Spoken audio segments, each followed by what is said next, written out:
Bismillahirrahmanirrahim. Assalamualaikum warahmatullahi wabarakatuh.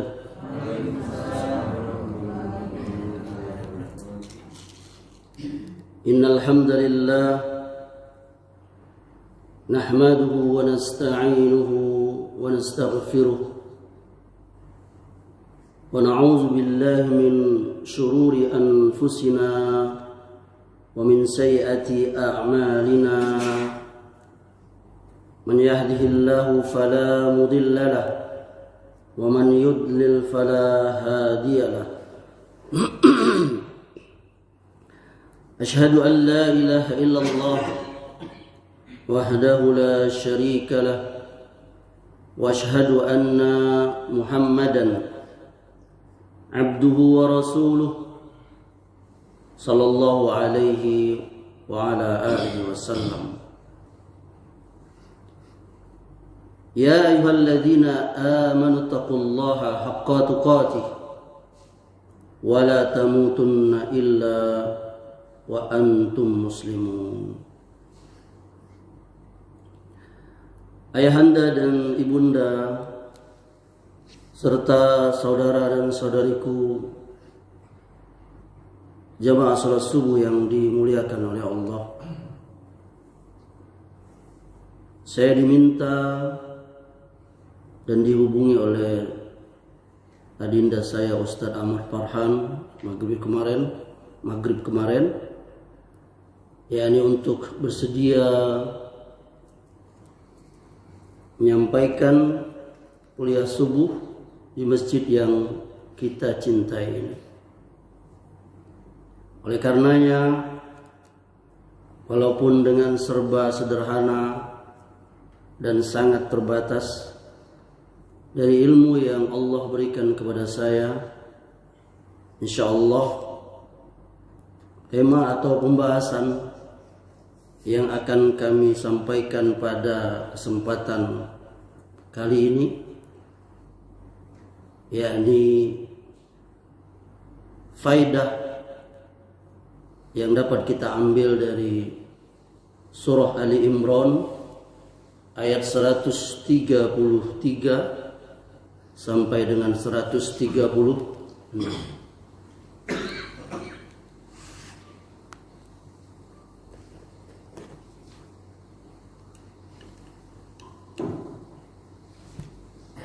Allah Subhanahu wa ta'ala berfirman, wasari'u ila maghfiratin min rabbikum wa jannatin 'arduha as-samawati wal ard uiddat lil muttaqin. Dan bersegeralah kamu mencari ampunan dari Tuhanmu dan mendapatkan surga yang luasnya seluas langit dan bumi, yang disediakan untuk orang-orang yang bertakwa.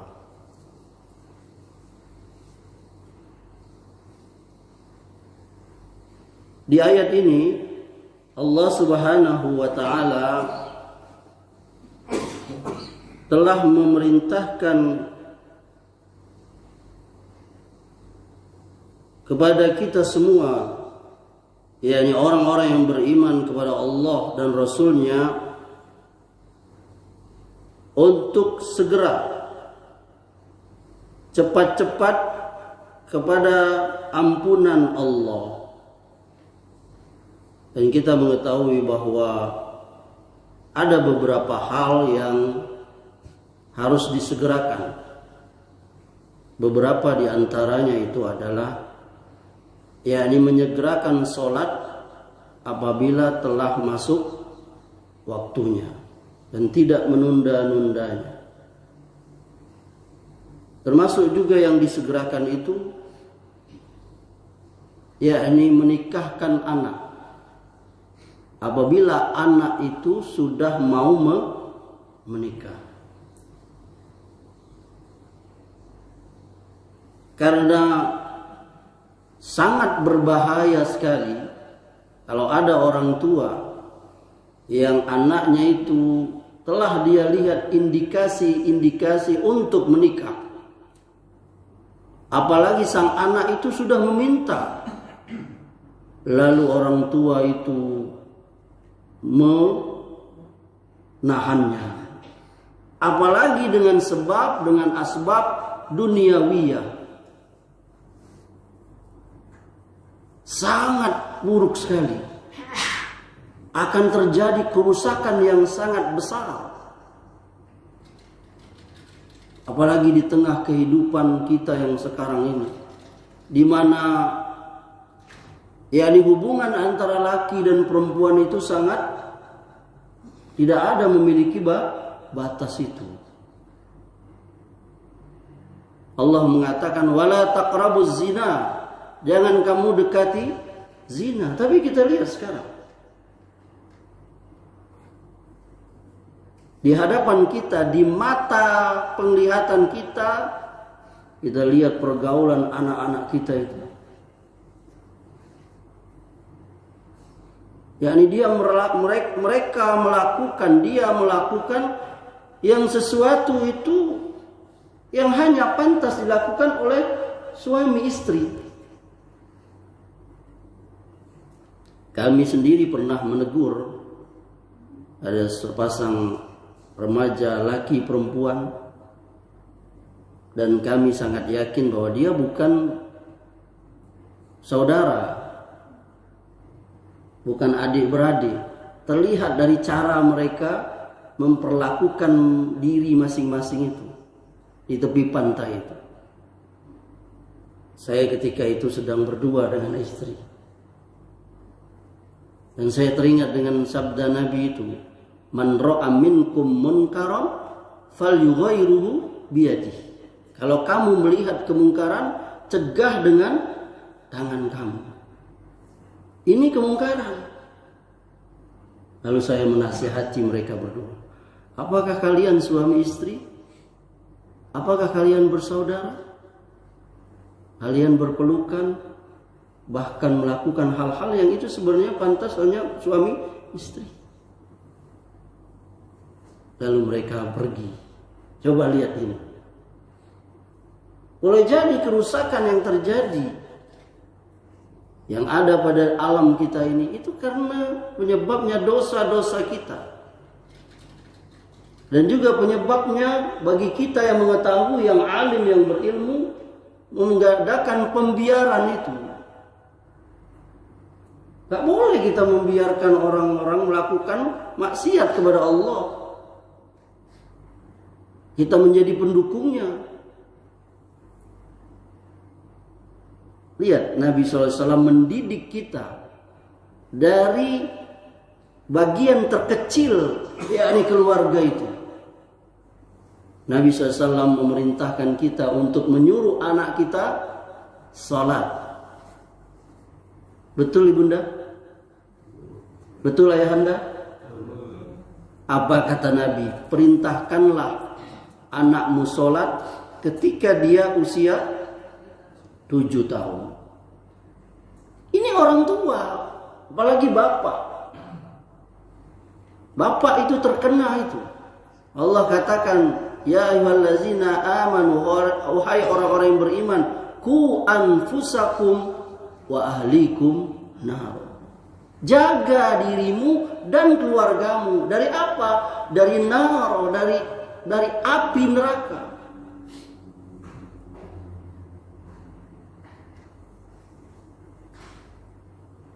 Lalu orang tua membiarkan anaknya tarkus sholat, meninggalkan sholat sehari-hari. Akan Nabi mengatakan apabila dia enggan, pukul, benar-benar pukul. Tapi pukulan yang mendidik, bukan pukulan yang mencelakakan, mematikan anak itu, mencacat anak itu, bukan. Dipukul dengan lidi misalnya, kakinya itu. Dan dipukul. Atau dia diberikan sesuatu ancaman yang kira-kira dia bisa melakukan sholat itu.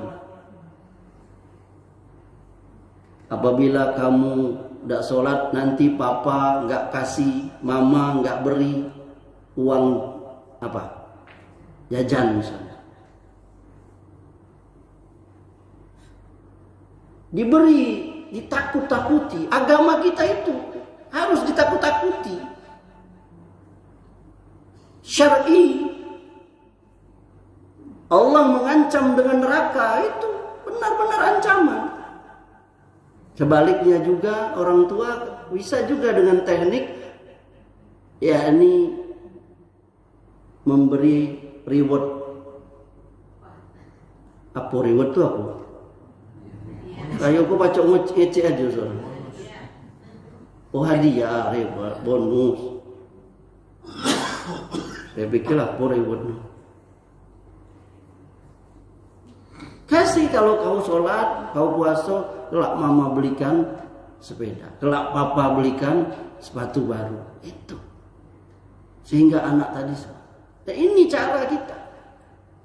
Gak boleh seorang tua membiarkan ada kemungkaran di rumah tangganya itu. Apalagi kita. Maka kita wahai para suami akan diminta tanggung jawab. Kullukum ra'in wa kullukum mas'ulun an ra'yati. Setiap kamu adalah pemimpin. Dan setiap pemimpin akan diminta tanggung jawab. Makin tinggi level kita, makin besar tanggung jawab itu. Di rumah tangga kita seorang suami apabila istrinya tabarruj. Tahu tabarruj? Memperlihatkan auratnya. Suaminya nanti akan diminta tanggung jawab. Kau biarkan istrimu mempertontonkan bagian tubuhnya itu. Dia pamer di Instagram, dia pamer di Facebook, dia pamer di TikTok. Bener gak TikTok itu? Makhrajnya pas gak? Ustaz? Dosa orang suaminya itu. Dan lucu sekali kalau ada suami itu, aneh sekali, ajaib sekali. Allah ciptakan suami seperti itu, malah dia nggak suka istrinya tertutup. Sudahlah, kau udah usah berjilbab, buka aja la ilaha. Dia biarkan istrinya itu dinikmati oleh orang selain dia itu. Ini musibah. Yakni seorang suami, seorang ayah, dia berkewajiban untuk memberantas yakni kemungkaran yang ada di daerah kekuasaan dia. Begitu pula Anda yang diberi jabatan. Anda jadi dari level RT, lurah, camat, bupati, wali kota, gubernur, menteri, apa sampai presiden. Bahkan kita dengar kisah khalifah yang kedua Umar ibn Khattab, beliau ibu kota, bertempat di ibu kota Islam pada saat itu Madinah. Beliau berkata, apabila ada orang yang jatuh karena lubang di Kufah, Kufah itu Irak, jauh dari apa? Madinah itu. Maka Umar berdosa. Lihat. Bagaimana seorang pemimpin bisa nyenyak tidur padahal jalan bolong sana sini, ada orang bocor palanya gara-gara jatuh. Ini harus Anda kepala sekolah, gak boleh Anda biarkan ada kemungkaran di sekolah itu.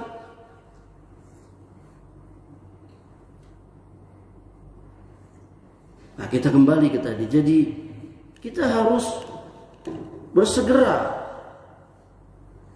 yakni kepada ampunan Allah dan kepada kebaikan. Ya. Yang kedua, pelajaran dari ayat ini yakni sorga itu sudah ada. Jadi kalau ada yang bertanya, apakah sorga itu sudah ada atau belum, Ustaz? Sudah ada. Allah sudah ciptakan sorga dan neraka itu. yakni tinggal lagi penghuninya masuk. Allah katakan tadi, Wa jannatin arduhas samawati wal ard. Wa jannatin arduhas samawati wal ard. Dan kepada surga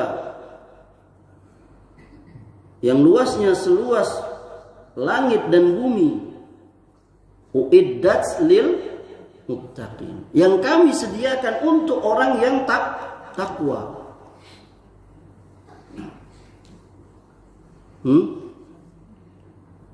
Kemudian Allah melanjutkan, siapa orang takwa itu? Kata Allah, allazina yunfiquna fis sarra wad dharra wal kaziminal ghais wal 'afina 'anil nas wallahu yuhibbul muhsinin. Allah mengatakan di ayat ini, orang yang bertakwa itu cirinya itu, yakni dia menafkahkan hartanya dalam segala keadaan. Baik dia sehat, baik dia sakit. Baik dia lapang, baik dia sempit. Baik dia kaya, baik dia miskin. Sesuai dengan kadar dia itu. Berarti salah kita selama ini, ibunda. Yakni kita berkata, kenapa kau belum mau berinfak, sedekah, dan sejenisnya dari yang sunat-sunat itu? Kita berkata, tunggulah kelak nanti kalau saya sudah kayu. Tidak kayu-kayu. Ayat ini membantah. Allazina yunfikuna fis sarra wad dharra. Yani orang yang menafkahkan hartanya itu baik di waktu dia lapang, baik dia waktu sempit, baik dia susah, ketika dia senang, apalagi baik dia sehat, baik ketika dia sakit juga dia mampu dalam segala keadaan. Ini orang yang tidak dikuasai oleh hartanya itu.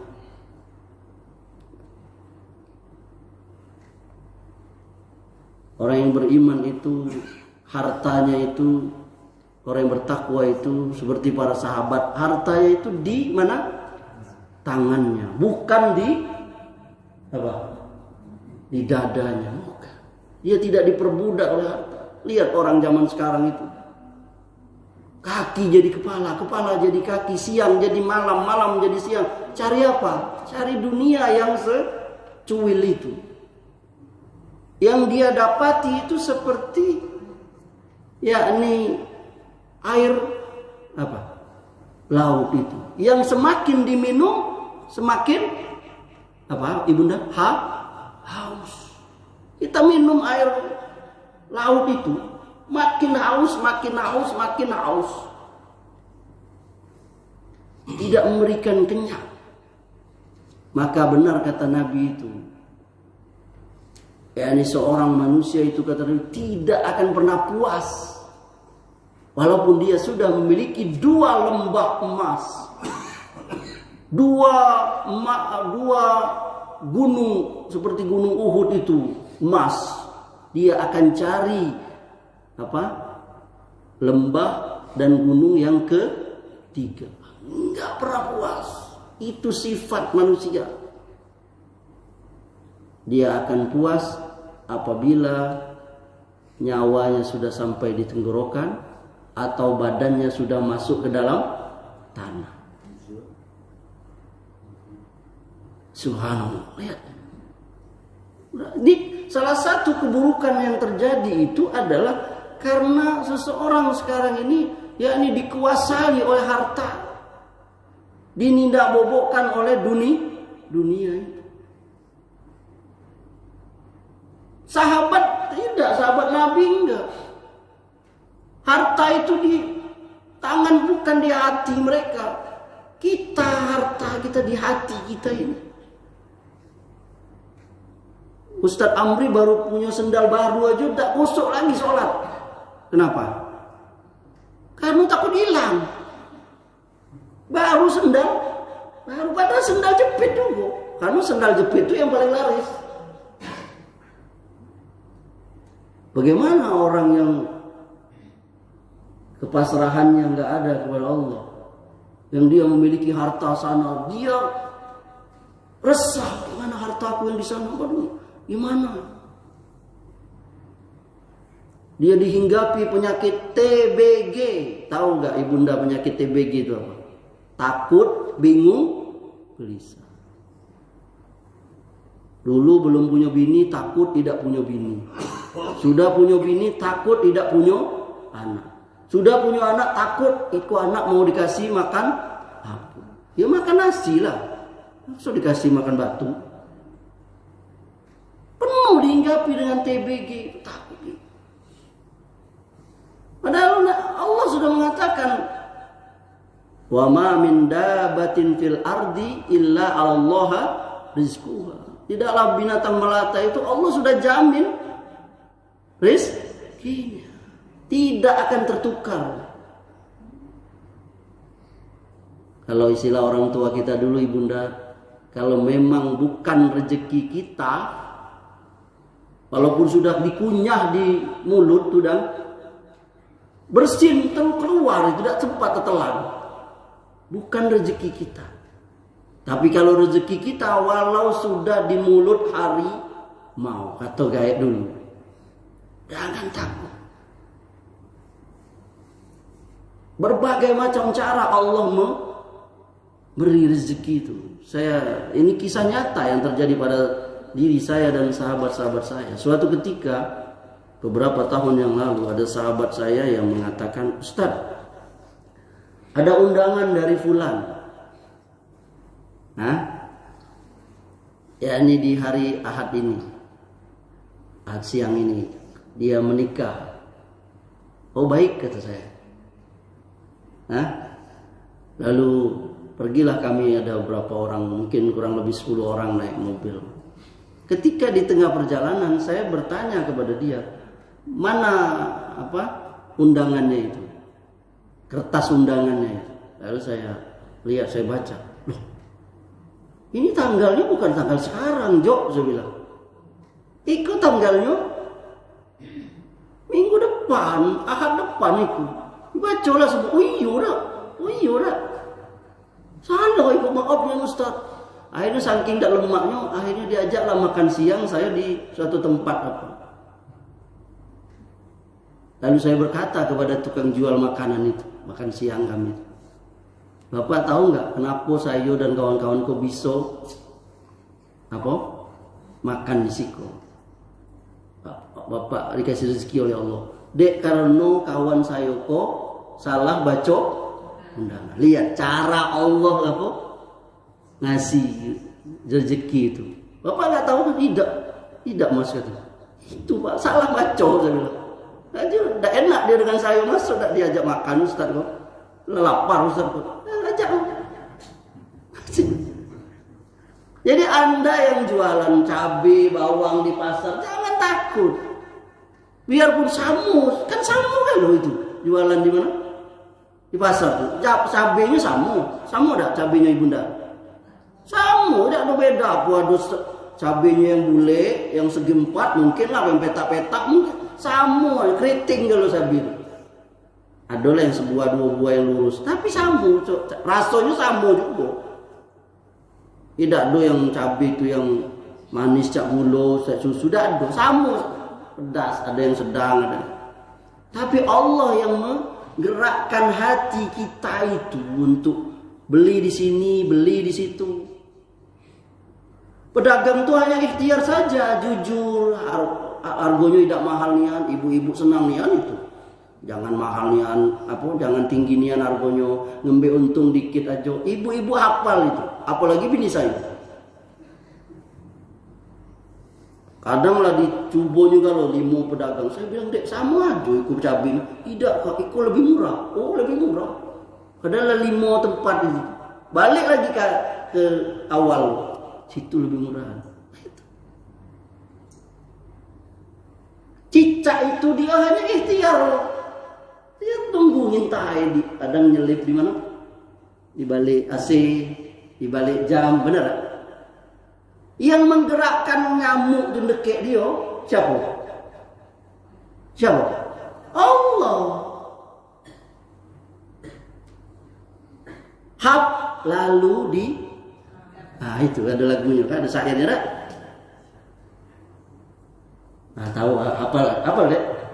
Masih ada lagu tuh gini? Oh, kira saya dah ada. Soalnya zaman sekarang lagu Korea galau anak-anak. Ya dah.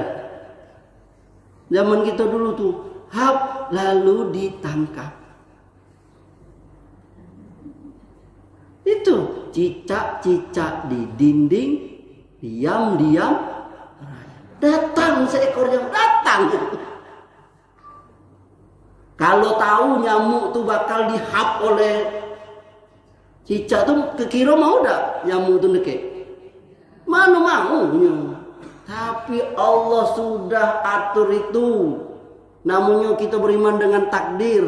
Allah sudah ciptakan takdir segala sesuatu itu 50.000 tahun sebelum alam ini Allah cipta. Si Amri bakal ngisi di masjid, apa nama masjid lo? Baitul Hidayah kok. Sampai lupa, saya lama udah ngisi situ soal. Sombong nih pengurusnya kok. Tidak undang-undang saya lagi, aduh. Sampai saya gantikan dulu itu. Lihat, Allah yang menjadikan kita bertemu di sini. Maka salah satu yang membuat kita pasrah kepada Allah itu ibunda, kalau dapat musibah sebut dulu pertama apa? Inna lillahi wa inna ilaihi raji'un. Sekitar saya Allah, enggak ada yang mau celaka, tapi sudah pelan-pelan nambah ustaz pemotor, kanti yang nabrak, ya kan? Kanti yang nembak awal, apalagi ngebut. Jadi Allah semua yang mengatur itu.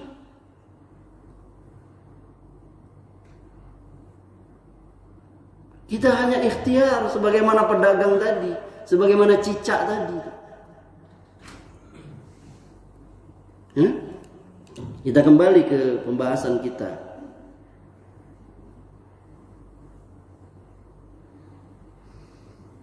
Ya, ini orang-orang yang menafkahkan hartanya itu baik waktu senang ataupun lapang, waktu susah. Dia tidak dikuasai hartanya. Dia tahu bahwa pertanyaan nanti di akhirat harta itu dua. Ibunda, nanti salah satu episode di akhirat itu ada namanya kita berdiam di padang mahsyar. Padang mahsyar itu padang yang sangat luas. Yang pada saat itu berkumpullah manusia dari sejak Nabi Adam sampai nanti manusia terakhir. Kumpul situ. Ya ayahanda. Dalam keadaan matahari jarak 1 mil. Dalam keadaan tidak berpakaian, tidak bercelana. Dalam keadaan telanjang. Dan belum disunat. Bayang. Ya hadisnya seperti itu. Sampai Aisyah istri Nabi berkata, ya Rasulullah, apa tidak malu gitu? Kata Rasulullah, tidak. Karena masing-masing diri sibuk dengan urusannya sendiri. Kini yang kita sibuk ngurusin orang. Betul? Kini yang kita sibuk ngurusin orang. Ada orang telanjang, kita sibuk telanjang. Di situ tidak. Karena semua orang nak ngurusi sama juga, kita juga telanjang.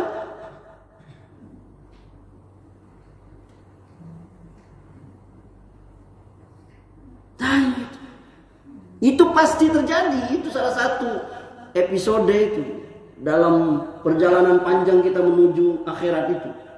Diawali dengan alam barzah, alam kubur. Lama itu. Nabi dan sahabat saja sudah 1400 tahun lebih dalam kubur.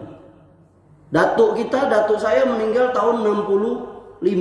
Nah, inilah berapa puluh tahun itu dikubur, dalam kubur. Lebih lama lagi di dalam kubur daripada umurnya.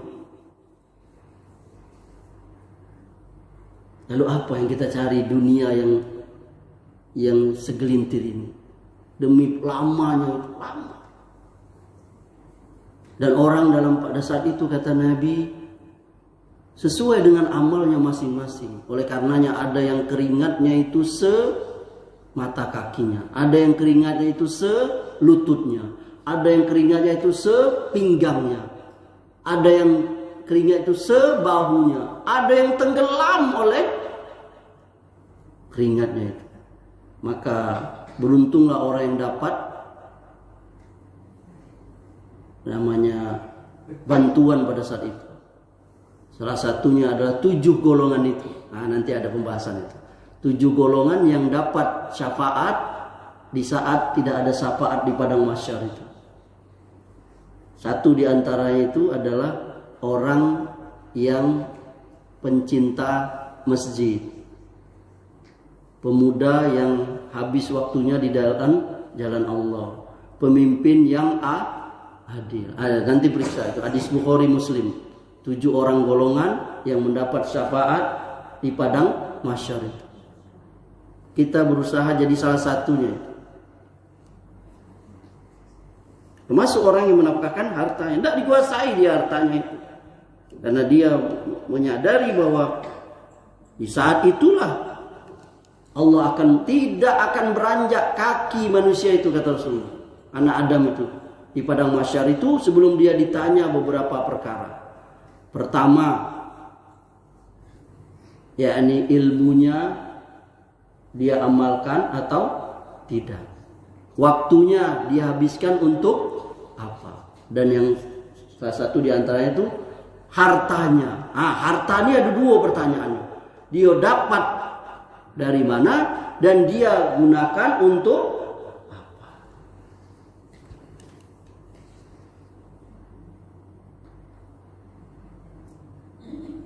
Ya, lama itu. Iya, ibunda lama. Di dunia aja punya harta lita. Kita yang miskin kok, tidak ada kita bening-bening tidur aja. Kalau yang banyak harta pening kan, nelpon macam mana tanah di situ, aman enggak? Kalau mama sudah pasang pagar itu, udah tulis nama, susah dia. Belum lagi datang orang dari pajak, iya kan? Nah dibayar itu, benar? Yang kita tidak ada mobil, tidak ada motor, oh ya apa yang dibayar motor? Kalau punya makin banyak punya mobil, makan punya motor, nak bayar pajaknya nak dibayar. Minimal setahun sekali. Benar tak Dindo? Jadi kita harta itu. Bagaimana korun tuh lihat. Lalu selanjutnya Allah mengatakan wal kaziminal ghais, orang yang menahan amarahnya itu. Wah, ini ujian yang paling berat ini, Ibunda. Salah satu sifat orang takwa itu, Ibunda, ia mampu menahan amarah. Marah itu ada dalam sifat manusia itu. Tapi di dalam agama kita ditahan, mengendalikan amarah itu. Maka kata Nabi, pernah ditanya orang sahabat, ini hadis dikeluarkan Abu Hurairah, nasihati aku ya Rasul, la taghdab walakal jannah. Jangan kau marah, kau akan masuk surga. Jangan kau marah, jangan kau marah.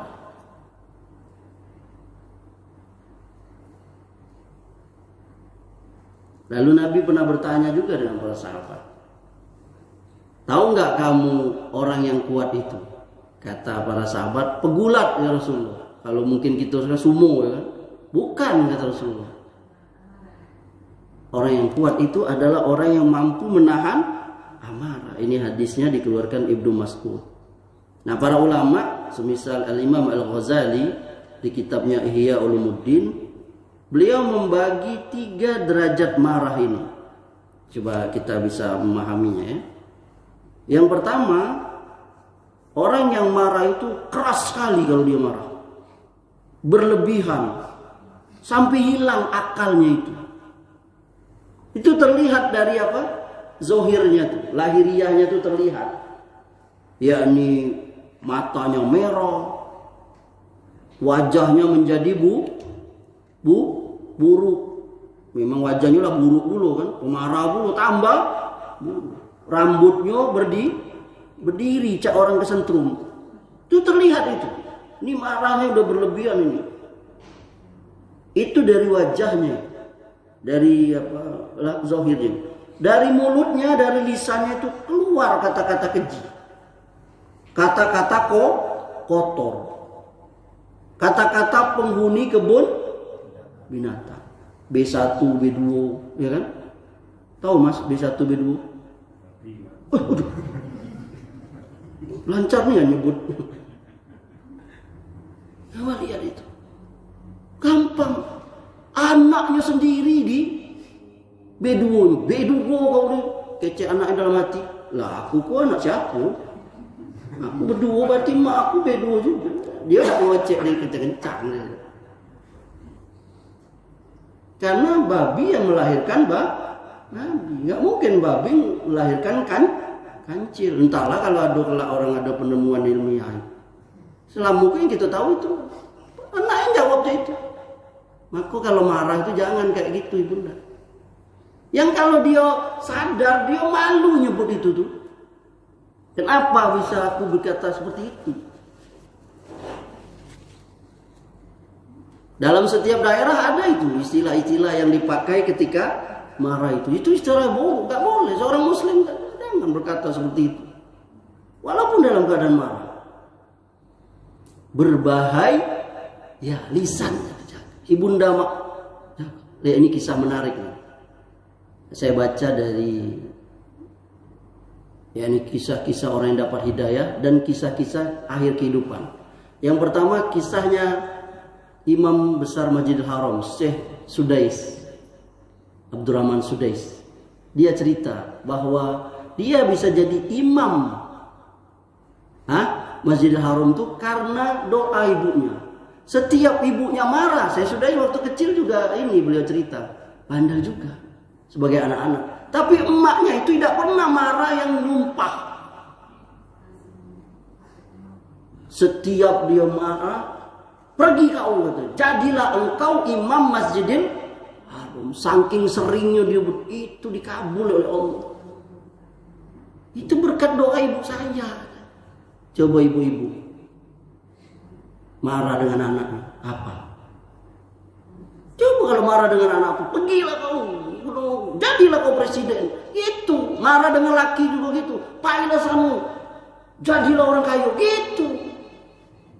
Jangan malah marah dengan laki, malenian. Jadi malenian laki. Kata laki sudahlah dimarah-marah, dikece malenian. Sebaliknya ada lagi cerita juga menarik itu, kisah kehidupan akhir yang buruk itu. Ada seorang ibu di Arab ini kisahnya. Dia mau datang tamu, dia siapin makanan minuman di mejanya. Sudah bagus. Lalu datang anaknya itu, disiram pasir, ibu. Pasir disiram. Wajar gak dia marah? Wajar gak ibunya marah? Wajar, tapi sayangnya dia ngecek yang buruk marah itu. Apa ngecek dia kalau bahasa kitanya matilah kau. Paham? Waktu berlalu, hari berlalu, pekan berlalu, bulan berlalu, 4 bulan atau 4 tahun berikutnya, anaknya itu main ke gedung tua, rumah tua. Takdir Allah, qadarullah, dinding itu rubuh. Karena nimpo dia karena turun, hancur badannya. Lalu orang-orang ribut, panggil emaknya. Emaknya ke situ, langsung dia nangis. Dia teringat sumpahnya dulu. Yakni dia berkata, matilah kau, semoga badan kau hancur. Terjadi. Maka jangan keluar kata-kata yang buruk, apalagi ketika marah. Doa itu kadangkala ibunda, itu terjadi bukan sesaat ini. Ulama ada yang pernah berkata, ini doa Allah kabulkan hari ini. Padahal doa ini sudah aku panjatkan 40 tahun yang lalu. Lihat. Itu doa yang buruk, juga doa yang baik. Yang derajat marah ini, yang pertama tadi, badannya mukul, merobek, bahkan membunuh. Lihat. Orang kalau marah, lihat kerusuhan kemarin. Kulkas yang harusnya dibawa oleh 3 orang bisa sendiri di apa? Pikul. Bahkan sama gas lagi. Marah. Apa pagar yang cuman bisa pakai alat, dia bisa digoyang-goyang belimu berenam rubuh itu pagar. Orang kalau marah gitu bahayanya. Menutupi apa? Akal itu. Oleh karenanya dalam Islam tidak jatuh talak apabila seorang suami menjatuhkan istrinya talak dalam keadaan marah yang menutupi akalnya. Nggak sah itu. Karena dia dalam keadaan tidak sadar. Yang kedua, derajat marah ini lembek, tidak ada lagi, hilang marahnya itu. Dikatakan siapa yang dibuat marah, dia tidak marah, itu berarti kekurangan agamanya itu. Misalnya apa Ustaz? Misalnya bininya diganggu orang, dia tidak marah, dia cengengesan. Nah, ganggulah. Ini suami apa ini? Dia seperti apa? Tiang listrik yang dipukul orang ronda. Tidak marah. Padahal dia pada saat itu kalau dia marah itu normal, wajar. Dia marah itu normal. Sehingga nggak ada cemburunya lagi. Nah, yang ketiga, ini yang benar. Marah itu tingkatan, kata Imam Ghazali, itu tengah-tengah. Yakni marahnya itu pada tempatnya. Nabi itu beliau kalau diganggu dirinya, beliau nggak marah. Ingat nggak kisah beliau dilempari batu oleh apa? Oleh orang-orang Taif. Beliau nggak marah. Semoga dia berdoa, semoga Allah memberi petunjuk kepada anak cucu mereka. Padahal malaikat gunung sudah ambil, aku taruh timpakan gunung ini kepada orang itu Muhammad. Jangan, kata Nabi. Lihat tuh ibunda. Tapi kalau agamanya diganggu, beliau sallallahu alaihi wasallam marah. Ini memang berat. Kita menahan marah seperti ini. Oleh karenanya ada dalam Islam itu sunnah kalau kita marah itu. Yakni kalau kita marah itu cepat ta'awuz. Jadi kalau kita marah itu cepat ibunda ta'awuz. A'udzubillahi minasyaitonir. Marah itu dari syaitan. Yang kedua, wudu. Karena marah itu dari setan, dari iblis. Iblis itu dari api. Api itu kalah dengan air. Lalu dalam selanjutnya itu kata Nabi, kalau kita posisi berdiri, duduk. Kalau kita posisi duduk, berbaring. Jangan dibalik. Ini lagi baring, ada orang buat marah, dia malah dia duduk. Duduk malah dia berdiri. Dia berdiri malah berlari kejar orang. Sudah terjadilah yang terjadi. Nah, itu jadi ini berat sekali memang ini. Kecuali orang-orang yang diberi hidayah oleh Allah. Dan pasangannya itu adalah wal afina anin nas. Kalau orang sudah menahan amarah, maka dia akan mudah memaafkan. Nah, yang terakhir ya, menahan amarah, dan Allah mencintai orang kebajikan. Dan di ayat 105 Allah mengatakan wallazina iza fa'alu fahisatan aw zalamu anfusahum zakarullaha fastaghfaru lidzunubihim. Yakni orang-orang yang apabila mengerjakan perbuatan keji, menzolimi diri sendiri, dia segera ingat Allah. Jadi orang yang hebat itu, ayahanda ibunda, bukan orang yang nggak punya dosa. Coba tunjuk tangan. Siapa yang nggak punya dosa mau saya kasih duit? Tunjuk tangan. Ayahanda ada nggak? Ada? Yang nggak punya dosa? Ada? Ibunda ada? Nggak ada. Maka yang hebat itu bukan orang yang nggak punya dosa, tapi orang yang hebat itu adalah yang dia apabila berbuat dosa dia segera minta ampun. Nabi itu ibunda istighfar mohon ampun pada Allah itu sehari itu 70, di riwayat yang lain itu 100. Ibunda berapa? Ayahanda berapa sehari? Nabi itu 70 sampai 100. Ustaz. Padahal apa? Liyaghfira laqallahu ma taqaddama min zambi wa ma ta'akhkhar.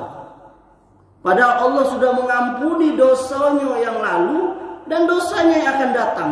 70 sampai 100 kali sehari beliau istighfar. Padahal dosanya sudah diampuni. Buka surah Al-Fat itu. Kita berapa ibunda? Habis sholat, astagfirullah, astagfirullah, astagfirullah. Habis sholat 5 waktu ya kan? Allahumma antas salam. 3 kali 5, 15 baru. Dosanya sepenuh langit dan nak masuk surga yang paling tinggi pula. Coba lihat itu. Hah? Maka minta ampunlah kepada Allah. Sebesar dosa kita, buat lagi dosa Ustaz, minta ampun. Allah ampuni bunda. Sebanyak buih di lautan, pasir di pantai panjang, Allah ampuni dosa kita. Selama belum terjadi 2 hal. Pertama, matahari belum terbit di barat, yakni kiamat besar, atau nyawa sampai di tenggorokan, kiamat kecil. Kalau 2 itu terjadi, tidak ada lagi ampunan dari Allah. Tapi sebelum itu, maka basahi lidah kita. Astagfirullah, astagfirullah, astagfirullah. Nabi menyebutkan dalam kitab Riyadhus Shalihin itu bab taubat itu ada kisah dikeluarkan oleh Bukhari Muslim itu. Dulu kata Nabi di zaman orang Bani Israel ada laki-laki yang membunuh 100 manusia, 100 orang. Hah? Dia awalnya itu dia bunuh 99 orang. Lalu dia bertanya, dia nyesal, mau taubat. Pada orang dia tanya kepada siapalah aku nanya nih. Ah itu situ ada orang ahli ibadah. Coba kau tanya sama dia. Nah dia, Pak Syekh katanya, kira-kira masih tidak terbuka pintu ampunan Allah? Ngapu? Aku sudah bunuh 99 orang. Kata Syekh tadi, anak banyak kau. Dado kau banyaknya. Oh ini kan tidak kau dibunuhnya Syekh itu dulu. Jadi berapa? 100. Lalu dia nyesal lagi. Nyesal dia. Lalu dia jalan lagi. Kata orang, kau pergi ke situ nah, di situ ada ahli ilmu. Lalu kata ahli ilmu tadi dia bertanya, aku sudah bunuh 100 orang, aku nyesal Syekh. Bagaimana? Kata Syekh tadi, sebesar apapun dosa kau pasti Allah ampuni. Tapi aku kasih kau masukan, nasihat. Kau harus hijrah dari negeri kau ini. Jalanlah dia. Tak lama dia mati. Cabut nyawanya. Malaikat rahmat sama malaikat azab berebut ruhnya. Mau bawa. Kata malaikat rahmat, dia bawa sama aku. Dia sudah mau. Dia sudah lari dari tempat dia bunuh itu mau pergi. Kata malaikat azab, tidak. Dia belum sampai ke tempat itu. Tempat dia mau taubat. Nah, Allah sudah tahu hadap kepada Allah 2 malaikat itu. Siapa yang ambil? Kata Allah, Allah lebih tahu. Kata Allah, ukur tempat itu. Mana yang lebih dekat? Kalau dia tempat bunuh lebih dekat, itu malaikat azab. Kalau tempat dia mau taubat lebih dekat, itu malaikat rahmat yang bawa ini. Diukur cuman beda sehasta. Lebih dekat ke tempat dia mau taubat itu. Jadi malaikat rahmat bawa dia. Itu Allah mengampuni orang yang bunuh 100. Ayahanda sudah pernah bunuh orang 100? Ibunda pernah? Pernah kayaknya ibunda nih. Bunuhnya nyamuk ada 100 sudah sehari 2 ekor, sehari 2 ekor. Allah ampuni. Maka tidak ada alasan lagi. Mulai sekarang kita basahkan lidah kita untuk selalu istighfar. Barangkali ini yang bisa saya sampaikan. Semoga Allah Subhanahu wa taala menjadikan kita pribadi yang takwa. Dan kita mulai dari sekarang mendidik diri kita dan keluarga kita, yakni apa tadi? Yakni mampu menafkahkan harta sebesar apapun, sama nilai di hadapan Allah. Yang berbeda itu hanya ikhlas. Sama. Anda nyumbang 1 juta dengan yang sama itu kalau sama-sama ikhlas. Karena kemampuannya cuma 1.000. Anda nyumbang 1 juta, kalau riya apa? Hilang itu pahala. Yang ngecek dengan pengurus masjid, Iko 1 juta. Tulis dak nama kau, dak usah, hamba Allah aja. Udah. Protokol ngecek. Pada hari Jumat ini 1 juta dari hamba Allah. Dia ngecek kayak kawan sebelahnya. Kau tahu dak? Hamba Allah itu siapa? Oh, dak tahu kata kau. Itu ambo itu lah. Tadi yang ngecek dia mata dia. Itu. Itu tipis sekali yang namanya ria itu. Ada yang ibu yang namanya ria? Ya, bukan ibu yang saya maksud. Ria, yakni pamer supaya dilihat orang, didengar oleh orang. Ada lagi sum'ah, ada lagi ujub. Itu pembahasannya insyaallah suatu saat. Barangkali ini yang bisa saya sampaikan. Semoga Allah memberikan kita hidayah. Ada ingin menambahkan? Atau ada ingin bertanya? Ada? Kalau tidak ada, ini menunjukkan keberhasilan saya dalam menyampaikan. Karena semuanya paham. Kalau banyak yang bertanya, berarti saya tidak berhasil menyampaikannya. Wallahu alam. Subhanakallahumma wabihamdika, asyhadu an la ilaha illa anta, astaghfiruka wa atubu ilaik. Wabillahi taufiq wal hidayah. Assalamualaikum warahmatullahi wabarakatuh.